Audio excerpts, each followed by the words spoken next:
Hey everyone, welcome back to the Rideshare Hub. I'm Jacob Letman, that quirky dude that sometimes you watch on here and sometimes you watch and turn off and sometimes you say mean things too in the comment section. Sometimes you say nice things. That's who I am. Tell me who you are. Get in the comment section below and tell me who you are, where you're coming to us from, where you're viewing this video from, how long you've been driving rideshare for, and then comment on this video. All right, hey, before we get started, excuse me, I just had some carbonated bubblies in my system. All right, before we get started with this video, I want to let you guys know how you can make a little bit of extra cash. Yeah, why not? All right, hey, go to the video description below. There is a link there to, it's called Cargo Snack Box. Click that link, sign up with our sign up code, which is Rideshare Hub 1. And here's what it is. It's a snack box that sits in your car, and passengers can buy things because they get snacky sometimes. They get the munchies, right? Weed is legal in a lot of states now, so people get the munchies, they got a snack. Always be snacking. ABS, always be snacking. But they can buy stuff from you. You can earn extra income. Typically, drivers earn an extra $100 a month, but the top 10% of drivers that drive all the time earn about $300 a month. So try it out. All the sales go through the app, so you don't have to deal with cash and that kind of good stuff. And cool. All right, hey, now, kind of a somber question and topic, and but it's relevant. And the question is driving for Uber and Lyft safe? Or is it dangerous? And it's a fair question. And I'm sure a lot of you have friends and family that ask that question, have concerns, because unfortunately, right, everybody watches the news and incidents. If it happens to one person, everybody, right, freaks out. But you know what? Kind of rightfully so. It's better to be safe than sorry. So my short answer, is it dangerous to drive rideshare? My short answer is yes, absolutely. It is freaking dangerous. It's risky.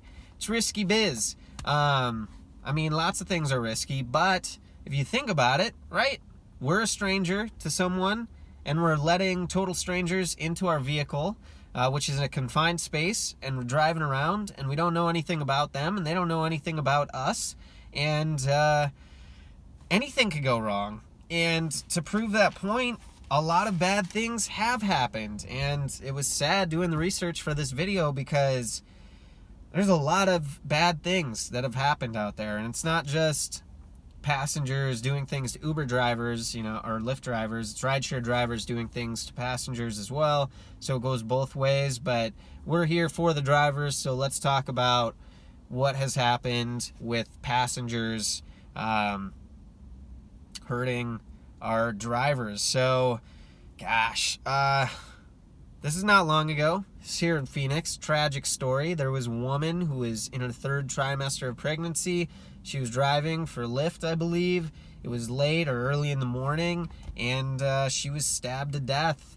Gosh, terrible. And her baby died. They got the guy.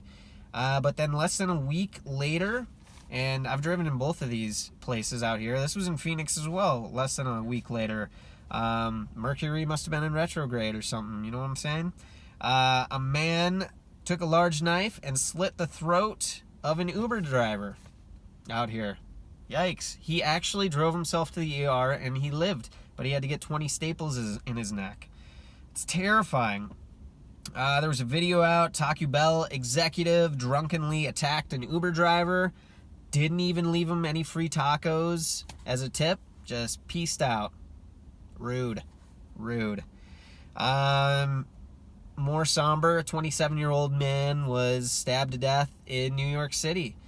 So there are quite a few instances of things happening like this. And so, yeah. So what do we do, right? What do we do? It's not entirely safe. The reasons why it is mostly safe. Actually, before I tell you that, let me get at you with this. So, a a couple of thoughts, right? Looking at taxis. Taxis have plexiglass in their vehicles for a reason.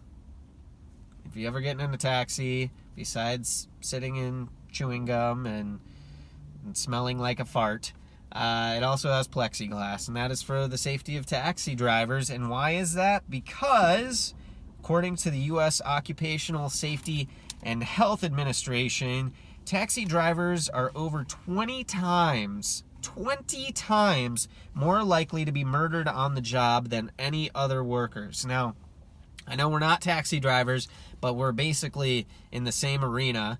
And the reason why it's a little bit... Oh, and actually, on that note, they reached out to Uber and Lyft to get numbers as far as drivers and injuries being attacked by passengers, and both refused to share their information. So they're hiding things. Where was I going with that? Oh, why it's a little bit more safe to drive rideshare. And that is because we all have to put our information on the app, right? So passengers, they have to sign up. Although it's not like they have background checks or anything. It's pretty loose. You could probably fake that pretty easily if you wanted to make a fake account and stuff. I haven't tried. I'm just thinking like a criminal here, you know, criminal minds and stuff. But we do have information, so they could probably track down that person. But, you know, you think about it, there's a lot of times, I'd say about 15-20% of my rides are people who order rides for a friend or family member. And they get in and I'm like, you don't look like a Jessica, you big football-looking player, dude. And, oh yeah, that's the chick I hooked up with last night. Sorry, maybe I can't say that here. Edit me if I can't say that, Dylan.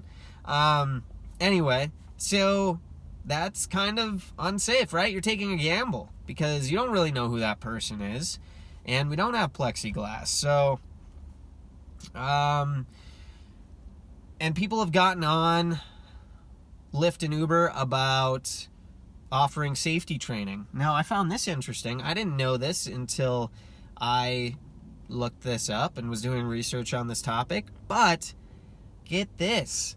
Legally, Uber and Lyft cannot offer safety training to their drivers because if they do so, if they elect to do so, that is one of the qualifications for an employee. So then they would deem, in fact, us drivers employees by offering us safety training. Found that very interesting. So that's why that won't happen. Let's see, what else do I got for you guys? Okay, so let's talk about some things we can do to be proactive. So, you know, we can't have weapons. Although, I'm just going to tell you, here's the thing. I feel uneasy sometimes driving, and but my girlfriend, she's out driving a lot as well, and she's very attractive, definitely feel uneasy about her driving sometimes, and sometimes we both need to make a little extra money, so we're driving Friday, Saturday nights, and I was especially worried about her when she first started driving because she didn't have any idea of the kind of things that I have come across and you veteran drivers have come across, and you get into weird situations sometimes. And so here's what I implore you to do if you have not driven a lot yet, okay? Please get to know your city.